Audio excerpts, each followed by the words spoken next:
कर्जतला एक bungalow book केलेलं, तिथे राहिलेलं. तर आम्ही इकडे फोटोग्राफीसाठी टेंट वगैरे लावलेला आहे. टेंटमध्ये आम्ही बाकीचे जे खिळे वगैरे होते ना ते ठोकले. तर इट वॉज क्वाईट हेवी की तो उडणार नाही. बाहेर आलो तर तो टेंट इकडे लावलेला मी, तो इकडे आला. या कथा मनोरंजनासाठी आहे. काही लोकांचे अनुभव व काही पूर्णपणे काल्पनिक असू शकतात, त्यामुळे कृपया यांना मनोरंजन म्हणून घ्या. या कथा आपल्या संस्कृतीचा एक भाग आहे, अगदी लहानपणी आजी आजोबांनी सांगितलेल्या गुड गोष्टींसारख्या. आमचा हेतू कोणत्याही प्रकारची अंधश्रद्धा किंवा भीती निर्माण करणे नाही. एक तर मी जो ट्रॅव्हलिंगवाला, हे म्हणजे ट्रॅव्हलिंगवालेच होते. एक तो सायकलिंगवाला, तो ट्रॅव्हलिंगवाला होता, प्लस जो ट्रेकिंगवाला होता दॅट इज ट्रॅव्हलिंगवाला. त्याच्या व्यतिरिक्त आता एक सगळ्यात recently, I won't say it's a paranormal, पण तू त्याच्या बद्दलमध्ये त्याच्या एक्सक्यूजमध्ये काय यूज पण नाही करू शकत, because it's a paranormal kind of a thing. की झालं काय की आम्ही माझे माझे भाऊ बहीण खूप हसणार आहेत आता हे बघून, कारण की त्या लोकांना माहिती होतं की ही स्टोरी कधी ना कधी कोणाला सांगणारच आहे. पण त्याच्या म्हणजे माझ्याकडे काही रस्ताच नव्हता त्याच्या ऐवजी काही विचार करणं. सो बेसिकली आम्ही एक भाऊ बहिणींचा ट्रिप प्लॅन केलेली भरपूर वर्षानंतर, आणि आम्ही कर्जतला एक बंगलो बुक केलेलं, तिथे राहिलेलं. सो हा बंगलो आहे, इकडे स्विमिंग पूल आहे, आणि स्विमिंग पूलची हाईट चांगलीच आहे. म्हणजे जे बाहेरचा एरिया जो त्यांनी बांधलेला त्याची हाईट होती ऑलमोस्ट 3-3.5. ठीक आहे, बंगलो, स्विमिंग पूल, आणि इकडे ह्या साईडला एक छोटासा प्लेन एरिया होता, छोटासा गार्डन टाईप. आणि ही जागा जी मी बोलतोय ती भरपूर मोठी आहे, खूप स्पेस आहे.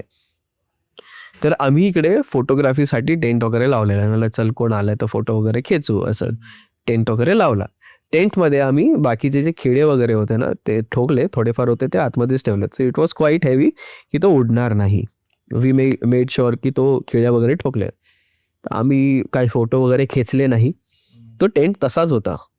आम्ही सगळी मस्ती मजा केली, गेलो आतमध्ये मस्ती मजा केली, झोपलो. रात्री लाईट गेली, कारण की का खूप घाणेरडा पाऊस होता आणि विजा वगैरे चमकत होतं, तर तिकडे मोस्टली लाईट जाते. लाईट गेली आणि it was almost like morning only. तर एक जण बाहेर यायला लागली, गरम झालं म्हणून. बाहेर आलो तर तो टेंट इकडे लावलेला मी, तो इकडे आला. ठीक आहे, आम्हाला वाटलं की रात्री वारा वगैरे सुटलेला, भरपूर वारा सुटलेला, तर कोणीतरी आणून तिकडे ठेवला असेल, लॉजिक. तर सकाळ जेव्हा झाली तेव्हा मी भावाला विचारलं, 2 जण होती, तुम्ही टेंट ठेवला का? मला नाही. आम्ही केअरटेकरला विचारलं, तुम्ही ठेवला का? नाही. तर तो बोलला की रात्री जो ओनर आहे ना तो आलेला, तर कदाचित त्यांनी ठेवला असेल. तर ओनरला विचारलं, त्यांनी बोलला नाही, आमच्या बहिणीने ठेवला नाही, कोणीच नाही ठेवला. कितीही हवा आली, आता तू जस्ट एक लॉजिकली विचार कर, हा टेंट मी इकडे लावलाय, 4 मेन टेंट,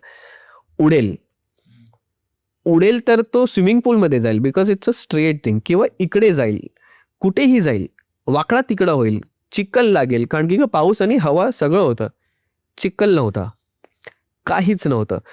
असं वाटत होतं की कोणी इकडे आणून असा फिट केलेला आहे, आणि बरोबर असा लावलेला, तो असा फिट केलेला आहे, आणि 2 झाडं होती, म्हणजे छोटीशी झाडं त्यांच्या बरोबर मध्ये. तो आला कुठून, कसं काय, अगदी बरोबर, आणि जर परफेक्ट असेल तर तो कसा असेल, कोणी फिट केलं, काय केलं.